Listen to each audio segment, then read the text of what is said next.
पिंपरी चिंचवड़ के एक छोटे से मोहल्ले में रहता था नील, एक 16 साल का लड़का जो सपनों में उड़ने से नहीं डरता था। उसका परिवार बेहद साधारण था। पिता एक MSRTC की बस चलाते थे, जिनकी दिन की शुरुआत सुबह 4 बजे होती और रात 9 बजे खत्म। माँ घर संभालती थी और कभी कभी पड़ोस में सिलाई का काम कर लिया करती। नील की दुनिया 2 हिस्सों में बंटी थी, सुबह का स्कूल और शाम का थिएटर क्लब। उसे अभिनय का जुनून था। बचपन से ही वह आईने के सामने डायलॉग्स बोलता, फिल्में दोहराता और स्कूल के नाटक में सभी को चौंका देता। स्कूल में जब भी कोई ड्रामा या एक्टिंग का मौका आता, नील सबसे पहले नाम लिखवाता। उसका सपना था एक दिन national school of drama NSD में दाखिला लेना और बड़ा एक्टर बनना, परंतु राह आसान नहीं थी। 10वीं की बोर्ड परीक्षा के बाद जब उसने NSD के जूनियर वर्कशॉप के लिए अप्लाई किया तो वह चयनित नहीं हो पाया। कारण साफ था, न अभिनय की ट्रेनिंग, न बोलचाल की पॉलिश और न ही कोई सिफारिश। वापसी के बाद मोहल्ले वालों ने मजाक बनाया, अरे ये तो बस ड्राइवर का बेटा है, ये क्या एक्टर बनेगा। क्लास के दोस्त हंसते, NSD छोड़ यार, तू रियलिटी देख। नील ने घर में किसी से कुछ नहीं कहा। रात को चुपचाप छत पर बैठकर आसमान देखता और सोचता, शायद ये मेरे बस की बात नहीं है। एक दिन उसके पिता ने देखा कि नील अब थिएटर क्लब नहीं जा रहा। उन्होंने पूछा, क्या हुआ बेटा, तूने तो कभी भी हार नहीं मानी थी।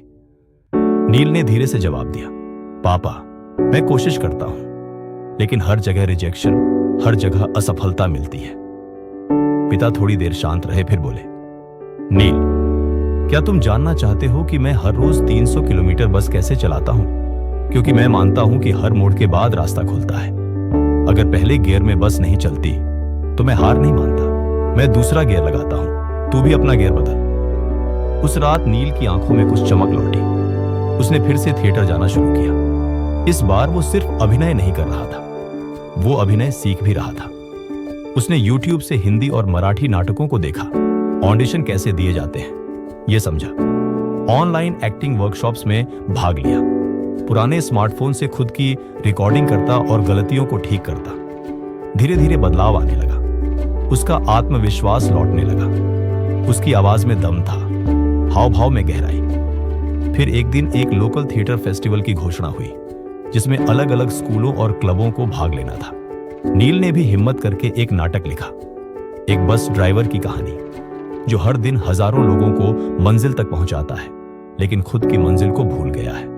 वो नाटक लिखा, निर्देशन किया और खुद उसमें मुख्य भूमिका निभाई। फेस्टिवल के दिन मंच पर खड़ा नील कांप रहा था। सामने सैकड़ों लोग थे, जज थे, कैमरे थे, लेकिन जैसे ही पहला डायलॉग बोला, वो कांपना आत्मविश्वास में बदल गया।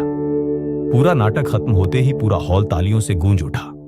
उस नाटक को बेस्ट स्क्रिप्ट और बेस्ट एक्टर का अवार्ड मिला। वहीं से उसे पुणे के एक प्रतिष्ठित थिएटर संस्थान से स्कॉलरशिप की पेशकश हुई। अब नील का सफर शुरू हो चुका था। उसने ट्रेनिंग ली, मराठी फिल्मों में छोटे छोटे रोल किए और एक OTT वेब सीरीज में सपोर्टिंग एक्टर बनकर उभरा। 4 साल बाद वही लड़का जिसे NSD ने पहले रिजेक्ट किया था, अब NSD के मंच पर गेस्ट परफॉर्मर के रूप में बुलाया गया। जब कोई पूछता, नील जब सबने तुझे कहा कि ये तेरे बस की बात नहीं, तो कैसे किया ये सब? वो मुस्कुराता और कहता, क्योंकि मैंने असफलता को अंत नहीं, शुरुआत माना। क्योंकि मेरे पापा ने सिखाया, गाड़ी हो या जिंदगी, अगर एक गियर फेल हो जाए तो दूसरा लगाओ, चलना कभी बंद मत करो। कहानी से सीख, मॉरल ऑफ द स्टोरी, असफलता आपको रोकने नहीं, सिखाने आती है।